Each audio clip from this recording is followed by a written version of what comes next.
Hello guys.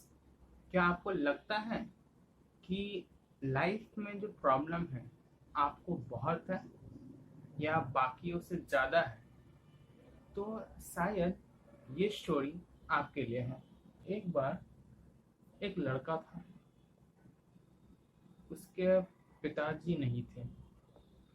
वो एक घर में अपने माँ और अपने भाई के साथ, माँ को काम करना पड़ता था एंड जिस कारण से उसे घर पे रह के अपने भाई की देखभाल करनी पड़ती थी। करीब जब वो 10 साल का था तब वो एक फार्म हाउस में काम करता था। और जब वो अपने 6th स्टैंडर्ड में था तब उसे स्कूल से निकाल दिया गया। अब उसके बाद उसने एक तांगे को रंग करने का काम शुरू कर दिया। और जब वो 16 साल का था तब उसने अपने एज को फेक किया और यूएस के आर्मी में एंटर कर गया। उसके 1 साल बाद ही उसे डिस्चार्ज कर दिया गया आर्मी से। उसके बाद वहां से बाहर आने के बाद उसने एज अ रेल लेबरर काम किया और पास में ही किसी एक लॉ कॉलेज में लॉ की पढ़ाई भी शुरू की। लेकिन उसे उस कॉलेज से भी निकाल दिया गया और उसने अपनी लीगल स्टडीज और लीगल करियर को बर्बाद कर लिया, क्योंकि वो एक फाइट में इंगेज हो गया था। उसके बाद उसने लाइफ इंश्योरेंस बेचने का काम शुरू किया, लेकिन वहां से भी उसे निकाल दिया गया क्योंकि उसने कुछ ऑर्डर्स फॉलो नहीं किए थे। उसने एक बोट का बिजनेस स्टार्ट किया एंड उससे कुछ पैसे कमा के एक केमिकल लैम्प बनाने की कंपनी स्टार्ट की। लेकिन उस लैम्प से अच्छी लैम्प एक दूसरी कंपनी बना रही थी, सो वो कंपनी भी बंद करनी पड़ी। इसके बाद इन्हें एक टायर कंपनी में जॉब मिली। जॉब ज़्यादा दिन टिकी नहीं, कंपनी को बंद करना पड़ा जिससे उनकी जॉब भी छूट गई। उसके बाद उन्होंने एक जनरल मैनेजर से मिला, ऑयल कंपनी के जनरल मैनेजर से, एंड वहाँ पे काम करना शुरू किया। लेकिन उस कंपनी को भी बंद करना पड़ा कुछ इकोनॉमिक प्रॉब्लम्स के कारण। ये फिर भी हार नहीं माने। उसके बाद उन्हें शेल ऑयल कंपनी की तरफ से एक ऑफर आया। उस ऑफर में वो उन्हें एक सर्विस स्टेशन मिला, रेंट फ्री। लेकिन उसके रेंट के बदले उन्हें सेल्स में जो प्रॉफिट होता है उसके कुछ परसेंटेज कंपनी को देने पड़ते हैं। एंड उन्होंने अपना काम शुरू कर दिया, उस स्टेशन को ऑपरेट करना स्टार्ट कर दिया एंड साइड इनकम के लिए कुछ डिशेस, कुछ चिकन डिशेस या फिर कुछ फास्ट फूड बेचना स्टार्ट कर दिया। जो साइड बिजनेस अपना शुरू किया था चिकन डिश बेचने का, वो बहुत फैली, बहुत वायरल हुई उस टाइम पे। तब उन्होंने एक रेस्टोरेंट खोला एंड उसमें वो अपने डिशेस बेचने लगे। और क्योंकि इतना वायरल हुआ वो डिश, तो मार्केट में कंपटीटर्स बढ़ गए। और कंपटीटर्स बढ़ने का एक नतीजा हुआ, उनमें फाइट हुई जो एक शूट आउट में तक तब्दील हो गई और एक एम्प्लॉयर की डेथ हो गई, जिससे इनको रेस्टोरेंट बंद करना पड़ा।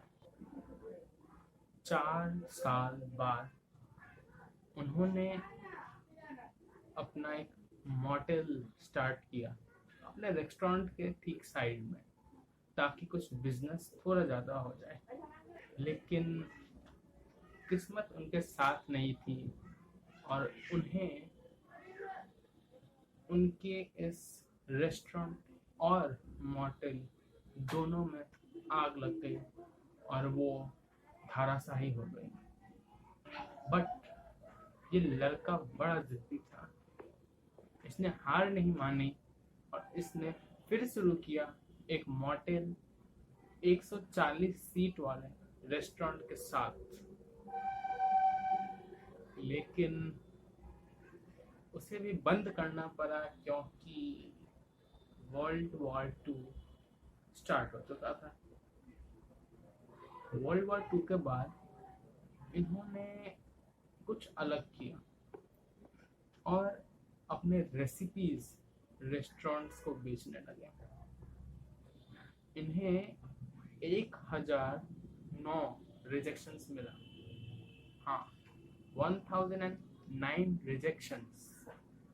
1010th में अटेम्प्ट में उनका जो रेसिपी था वो एक लार्जेस्ट रेस्टोरेंट ने खरीदा, उस सिटी के लार्जेस्ट रेस्टोरेंट ने। उनकी जो ये सीक्रेट रेसिपी थी वो एक बहुत बड़ी हिट थी, इतनी बड़ी कि बाकी के अलग रेस्टोरेंट से उनको ऑफर आने लगे उस फ्रेंचाइजी के लिए।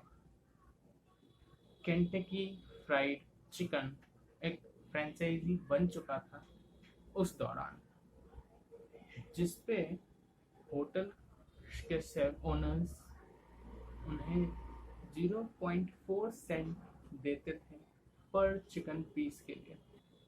लेकिन किस्मत ने उनका साथ ज़्यादा दिन के लिए नहीं दिया, क्योंकि रेस्टोरेंट को बंद करना पड़ गया, क्योंकि हाईवे कंस्ट्रक्शन के रास्ते में वो रेस्टोरेंट आ रहा था। लेकिन इस बंदे ने फिर भी हार नहीं मानी और वो कोशिश करते गया और इसने ठान लिया कि ये अपने फ्रेंचाइजी को पूरे यूएस में फैलाएगा, जबकि इसके पास कुछ सेविंग्स थे और सिक्योरिटी मनी जो उसे हर मंथ $105 मिलती थी। उतने से पैसे में इसने ठान लिया कि मैं पूरे यूएस में इस फ्रेंचाइजी को फैलाऊंगा।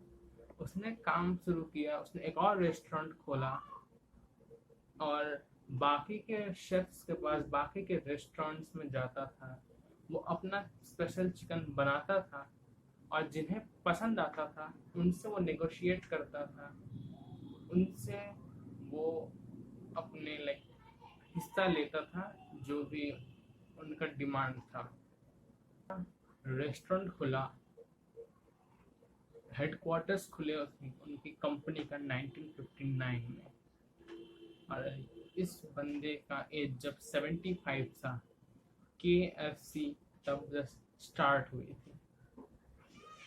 Eight the age of 90 Colonel Sanders मर गए। उस टाइम पे करीब 6000 KFC थे इन 48 कंट्रीज और अराउंड 22,621 KFC थे पूरे वर्ल्ड में। अगर आपको अभी भी आपका दुख सबसे ज़्यादा लगता है, तब पता नहीं आप इनके जो भी दुख या प्रॉब्लम्स थी उसे किस नज़रिए से देखेंगे, क्योंकि आजकल लोग छोटी सी बात पे सेंसिटिव हो जाते हैं, ऑफेंड हो जाते हैं। पता नहीं वो बंदा 90 साल में इतनी सारी मुसीबतों को झेलते हुए कामयाब कैसे हो गया। थैंक्स टू यू मेरे साथ बने रहने के लिए एंड मेरी कहानी को सुनने के लिए।